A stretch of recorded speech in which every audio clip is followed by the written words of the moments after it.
शक्ति को नमन। Channel 24+ news के खास विशेष मनमोहक चित्त समाधि देने वाला, रोम रोम को पुलकित करने वाला, हर नाड़ी को चेतना देने वाला, हमारे जीवन का निर्माण करने वाला, हमारे जीवन को उच्च बनाने वाला, सात्विक बनाने वाला, चरित्रवान बनाने वाला और हर वर्ग के बच्चों को, युवाओं को, वरिष्ठ नागरिकों को, महिलाओं को, युवकों को, युवतियों को संस्कार देने वाला पुनरुत्थान कार्यक्रम में आपका हार्दिक स्वागत है, अभिनंदन है, सत्कार है। पुनरुत्थान कार्यक्रम में हम प्रतिदिन नए नए विषयों के साथ में प्रवेश होते हैं। हर विषय में सागर सी गहराई होती है और पर्वत सी ऊंचाई होती है, यानी उसको होलिस्टिक बनाया, सांगोपांग बनाया जाता है, सोधपरख बनाया जाता है और ऐसी सामग्री डाली जाती है ताकि कि हर रुचि वाले, हर मेंटल स्टेटस और हर उम्र के, हर वर्ग के व्यक्ति के लिए उपयोगी सिद्ध हो सके और उसमें से वो ऐसी सामग्री वो एक्सट्रैक्ट कर सके जिससे उसके जीवन का निर्माण हो और जिससे उसके जीवन के अंदर जो नई चेतना है। तो इसी क्रम के अंदर आज का हमारा एक दार्शनिक विषय है और वो बहुत ही सुंदर विषय, उस विषय को लेकर के आज हम उपस्थित हो रहे हैं। तो आज का हमारा विषय है बौद्ध दर्शन के 4 आर्य सत्य। भाई और बहनों, दर्शकगण, श्रोतागण, हमारी भारत की भूमि जो वैदिक परंपरा कहलाती है, उस परंपरा के अंदर दो धर्मों ने नए धर्मों ने जन्म लिया और दोनों बिहार की धरती पर जन्मे। ये भारत के धर्म है, बौद्ध धर्म है और जैन धर्म है। और इन धर्मों का उद्भव कैसे हुआ कि हमारी वैदिक संस्कृति के अंदर कुछ बुराइयां आ गई थी। कैसी बुराइयां थी? पशु बलि दी जाने लगी, दास प्रथा होने लगी, महिलाओं को धर्म करने का अधिकार नहीं रहा। इस तरीके की कुरीतियों के विरुद्ध जो है ये बौद्ध धर्म और जैन धर्म खड़े हुए। उन्होंने बताया कि जिस पशु की हम बलि दे रहे हैं वह भी हमारी तरह एक जीव है, प्राणी है, आत्मा है, उसको जीने का अधिकार है, वह भी सुख चाहता है, वो मरना नहीं चाहता है, उसको मारना हिंसा है। और दास प्रथा चलती थी कि दासों को जिस तरीके से हम मार्केट में जाकर के वस्तु को खरीद लेते थे, उसी तरह से मनुष्य को सरेआम चौराहे पर खड़ा करके और उसको खरीदा जाता था वस्तु की तरह और उसको दास रूप में रखा जाता था। उसके साथ के अंदर अभद्र व्यवहार किया जाता था और उसको किसी तरह की स्वतंत्रता नहीं थी, दास की तरह जो है उसके साथ व्यवहार होता था। ये अमानवीय है। इसका विरोध किया बौद्ध दर्शन ने और जैन धर्म ने, दोनों ने मिलकर के। और हमारी जो मातृशक्ति है, इसको धर्म करने का जो है अधिकार नहीं था, इसको बहुत डिप्राइव्ड रखा जाता था, इनको अधिकार बहुत सीमित थे, इनको चूल्हे चौकी तक ही रखा जाता था। उन्होंने कहा कि इन दोनों धर्मों ने कहा कि स्त्री हमारी मातृशक्ति है, उनको भी धर्म करने का अधिकार है और वह भी हमारी तरह ही धर्म, मनुष्य की तरह धर्म कर सकती है। केवल पुरुष प्रधान संस्कृति रखने से काम नहीं चलेगा, उसमें भी वही योग्यता है, खाली एक जेंडर डिफरेंस है कि वो महिला है और मनुष्य है, वो नर है। खाली जेंडर डिफरेंस की वजह से डिस्क्रिमिनेशन नहीं हो सकता। इसी तरह से बहुत सी बातें थी जिसके विरुद्ध के अंदर ये जैन धर्म और बौद्ध धर्म खड़े हुए। अब बौद्ध धर्म के जो प्रणेता है वो भगवान बुद्ध है, उनके बारे में बताना चाहूँगा कि इनका नाम सिद्धार्थ था और ये वैशाली के राजकुमार थे। एक बार राजकुमार के रूप के अंदर अपने सारथी के साथ के अंदर अपनी नगरी का भ्रमण कर रहे थे तो उनको कुछ विशेष घटनाएं घटित हुई।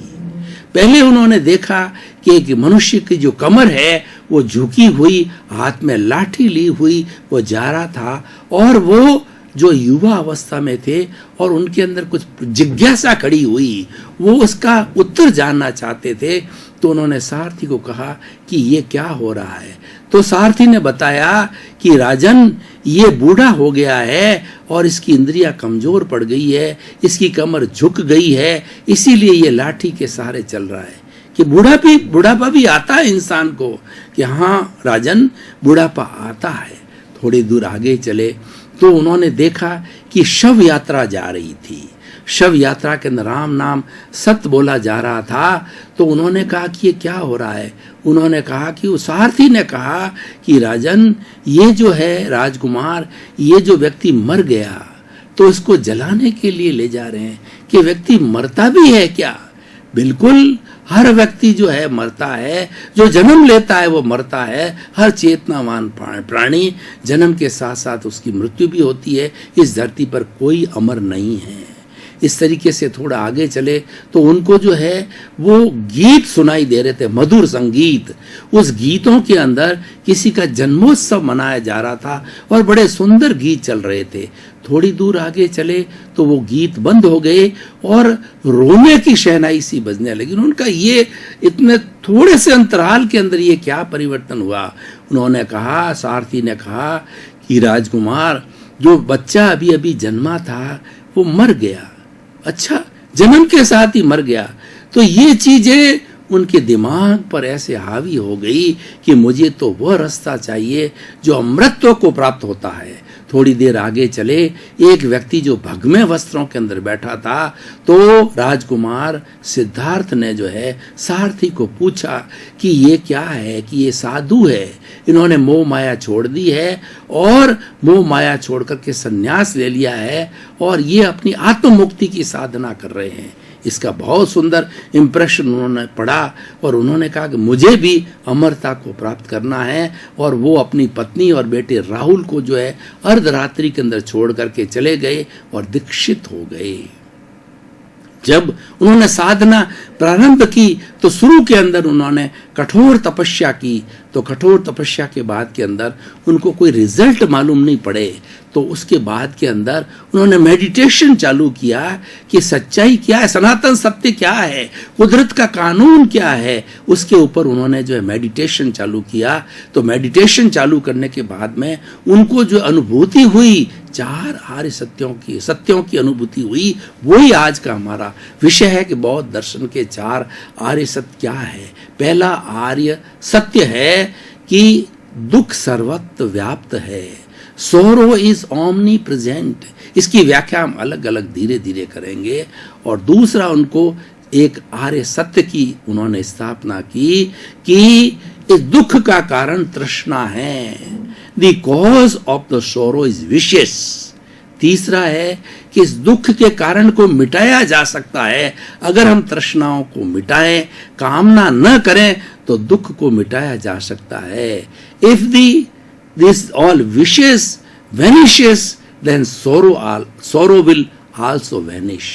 चौथा उन्होंने आर्य सत्य दिया कि मुक्ति हो सकती है और वो मुक्ति जो है समस्त कर्म बंधना जो हमारे साथ जुड़े हुए हैं उनकी सफाई करके, उनको हटा करके और सारी विशेष को, कामनाओं को, मोह माया को समाप्त करके हम मुक्ति को प्राप्त कर सकते हैं। वो निर्वाण की अवस्था कहलाती है।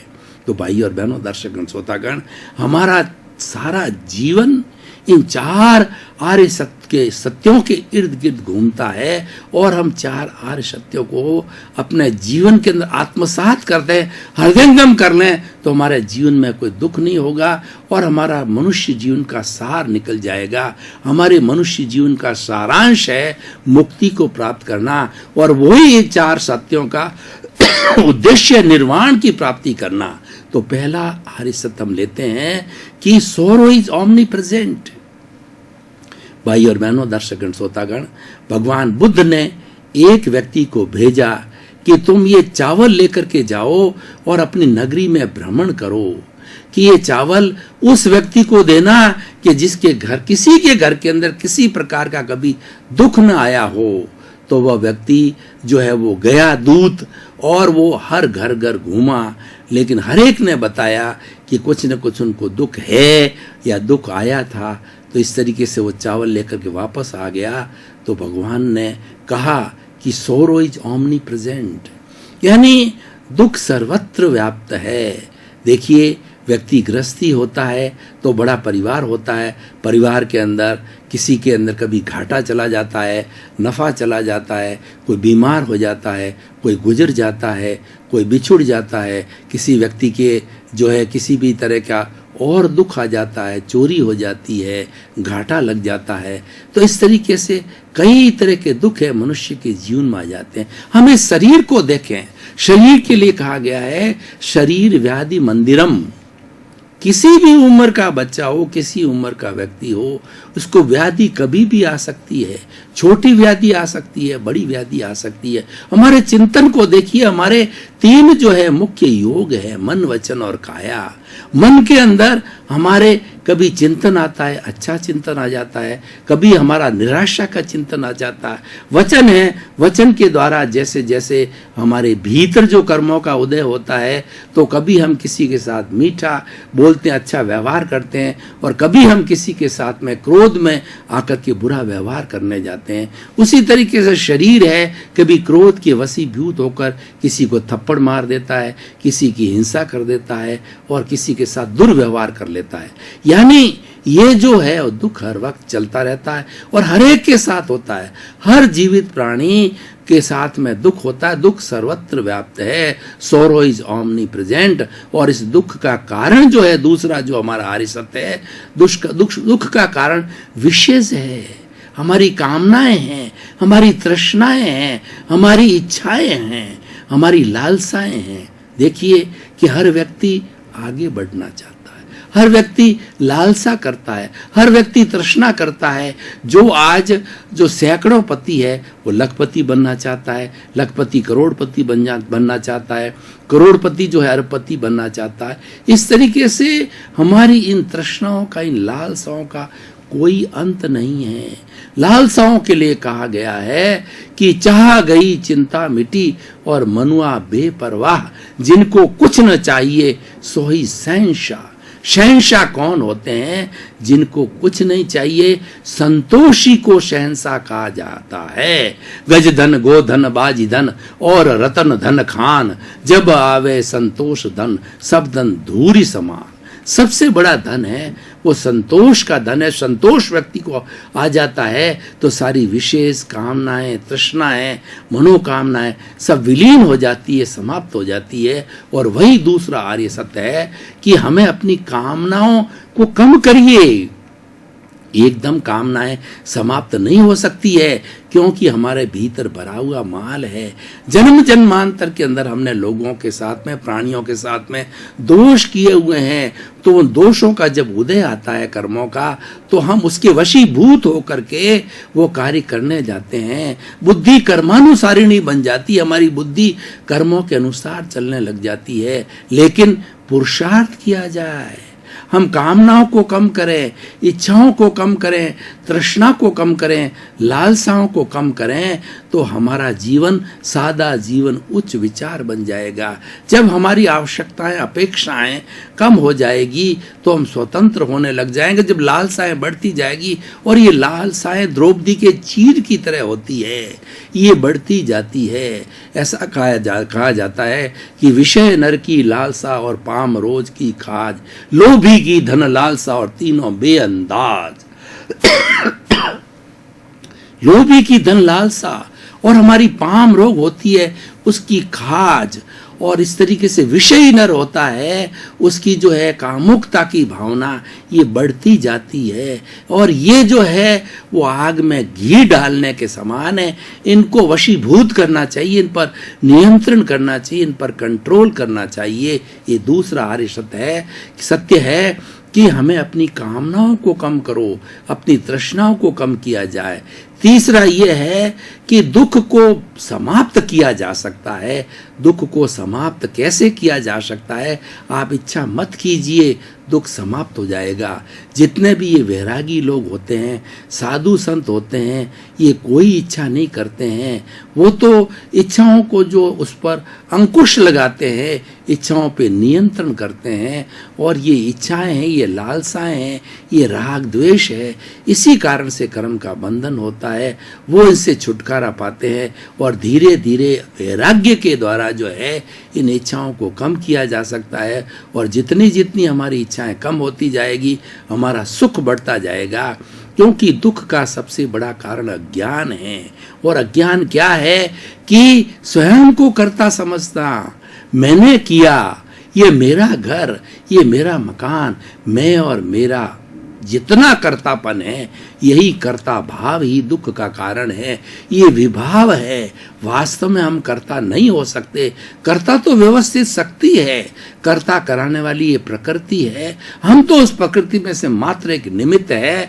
और ये कुदरत जो है वो हमारे कर्मों के भुगतान के लिए जो है ये संजोग जुटाती है। उन संजोगों में से मात्र हम एक संजोग हैं और बहुत से संजोग मिलकर के किसी कार्य को परिणति के रूप में ले जाते हैं, रिजल्ट के रूप में ले जाते हैं। अकेला व्यक्ति किसी रिजल्ट पे नहीं आ सकता है। आप ये करके देख लीजिए, कोई काम करना चाहते हैं तो कितने लोगों का सहयोग लिया जाता है। तो इस तरीके से हमारा तीसरा आर्य सत्य है कि दुख से मुक्ति चाहते हैं तो अपनी सब लालसाओं को, तृष्णाओं को, इच्छाओं को समाप्त करो। और अंतिम चौथा आर्य सत्य है कि हम मुक्ति को प्राप्त कर सकते हैं। ये बहुत मुख्य बात है।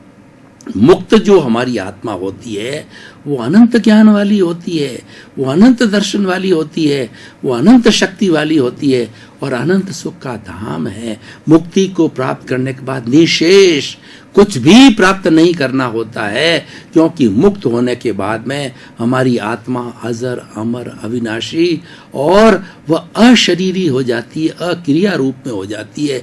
वो तो मात्र ज्ञान दर्शन वाली होती है और आनंद, सुख, अक्षय सुख जो है उसका लक्षण होता है, गुण होता है। उसकी प्राप्ति करने के लिए हम सभी मुक्ति चाहते हैं। हमारी भारतीय संस्कृति में पुरुषार्थ चतुष्टय हमारी जीवन शैली बताई गई है। काम, अर्थ, धर्म और मोक्ष में इसके विवरण में नहीं जाना चाहता हूं कि हमारा अंतिम जो साध्य है वो साध्य मुक्ति है, वो साध्य मोक्ष है। उसकी प्राप्ति व्यक्ति कर सकता है। तो इन चार आर्य सत्यों के आधार पर जो है भगवान बुद्ध ने बौद्ध दर्शन की स्थापना की और बौद्ध दर्शन का बहुत बड़ी उसकी ज्ञान मीमांसा है, इसकी जो है आचार मीमांसा है और उसकी जो है वो कर्म मीमांसा है और इसकी जो है वो योग मीमांसा है। बहुत बड़ा दर्शन है, पढ़ने योग्य है। तो इन चार आर्य सत्यों को संक्षेप के अंदर हम अपने जीवन के अंदर धारण करें तो हमारा जीवन सार्थक हो सकता है। भाई और बहनों, दर्शकगण, श्रोतागण, हम निष्कर्ष की भाषा में बात करें, हम इस जो एपिसोड की रिलीवेंस निकालें, इस एपिसोड की सामाजिक उपयोगिता और इस एपिसोड का जो है हम किस तरीके से जो है एप्लीकेशन कर सकते हैं हमारे समाज के अंदर, लोगों के बीच में, मानव मात्र के बीच के अंदर, तो ये बिल्कुल सटीक है। व्यक्ति चाहे तो इन चारों पर वह कंसंट्रेशन करके अपने जीवन को आनंदमय और संतुलित बना सकता है। और इसके बनाने के लिए व्यक्ति को अपनी इच्छाएं, तृष्णाएं, अपेक्षाएं, आशाएं हैं, उन सब पर अंकुश लगाना चाहिए, उन पर नियंत्रण करना चाहिए। उन पर नियंत्रण करने से हमारा दुख घटता जाता है, क्योंकि दुख का कारण जो है हमारी ये तृष्णा है। तृष्णा के लिए कहा गया है कि इस सृष्टि माँ ने, इस कुदरत ने, इस कॉस्मोस ने, इस पर्यावरण ने और इस ब्रह्मांड के अंदर 84 लाख जीवा योनि प्राणियों के जीने के लिए पूर्ण सामग्री है, उनके पालन पोषण के लिए। लेकिन अगर वो सारी सामग्री एक व्यक्ति को दे दी जाए, मात्र एक व्यक्ति को, तभी वो दापता नहीं है, क्योंकि उसकी तृष्णा अनंत है। तृष्णा आकाश की तरह अनंत है। तो उस आकाश की तरह अनंत तृष्णा पर अंकुश लगाने से हम सुख की प्राप्ति कर सकते हैं और अपने जीवन को धन्य बना सकते हैं। तो भाई और बहनों, दर्शकगण, श्रोतागण, भारत एक आर्य देश है और इस आर्य देश का जो है हमारी फाउंडेशन अध्यात्म है। तो उस अध्यात्म को और मजबूत बनाने के लिए ये हमारे बौद्ध धर्म और जैन धर्म जो है वैदिक परंपरा के साथ जुड़े। वैदिक परंपरा में पूर्व में हमारे पास में वेद है और उसके बाद में उपनिषदें हैं, ब्राह्मण हैं, आर्यनक है और बहुत से हमारे जो स्पिरिचुअल जो है बहुत से शास्त्र हमारे पास में उपलब्ध है। उसके साथ में ये दो और जुड़ गए जो हमारे बौद्ध दर्शन के त्रिपिटक कहलाते हैं, जो कि जैसे कि बाइबल और कुरान किस तरीके से होली बुक्स हैं, उसी तरीके से त्रिपिटक है, बौद्ध धर्म का होली है, जैन धर्म के आगम कहलाते हैं। इन सब में यही बात भरी हुई है कि आत्म उत्थान करो, सेल्फ रियलाइजेशन करो, इंट्रोस्पेक्शन करो, आत्मनिरीक्षण करो, आत्म परीक्षण करो। और जीवन का सबसे बड़ा सार है सेल्फ रियलाइजेशन करना है। व्यक्ति दुनिया को बहुत जानता है। गूगल के अंदर व्यक्ति जब सर्च करता है तो वो इतना अपने आप को बहुत बड़ा मानने लग जाता है कि मैं सारी दुनिया को जानता हूँ, क्योंकि वो उस गूगल में से निकाल लेता है। लेकिन वह व्यक्ति अपने आप को कुछ भी नहीं जानता है। दुनिया को जानना अच्छी बात है, ये व्यवहार जगत है, लेकिन सबसे बड़ा भला तो तब होगा कि हम स्वयं को जानेंगे। मैं कौन हूँ? अपने आप से 3 प्रश्न करो। मैं कौन हूँ, मैं कहाँ से आया हूँ और मुझे कहाँ जाना है। यहीं से दर्शन प्रारंभ होता है। ये दर्शन की फाउंडेशन है। सगण श्रोतागण, भाई और बहनों, मातृशक्ति, आप सभी को बहुत बहुत धन्यवाद। आप पुनरुत्थान कार्यक्रम बराबर देख रहे हैं, हमको फीडबैक मिल रहा है, और आप पुनरुत्थान कार्यक्रम देखते रहिए। पुनरुत्थान कार्यक्रम में अच्छी अच्छी बातें धर्म दर्शन की, जीवन निर्माण की, जीवन परिवर्तन की और मनुष्य जीवन को सार्थक बनाने की, योग दर्शन शिक्षा की बातें बताई जाती है, क्योंकि हमारा उद्देश्य यही है, सर्वे भवन्तु सुखिनः सर्वे भवन्तु निरामया। हम चाहते हैं कि संसार के सब जीवों को सुख मिले, शांति मिले, आनंद मिले, मोक्ष मिले। इसी क्रम में आपका जीवन आनंदमय हो, मंगलमय हो और खूब आप शतायु हो करके और समाज का परोपकार कर इस जीवन को धन्य बनावें। आपके प्रति मंगल भाव।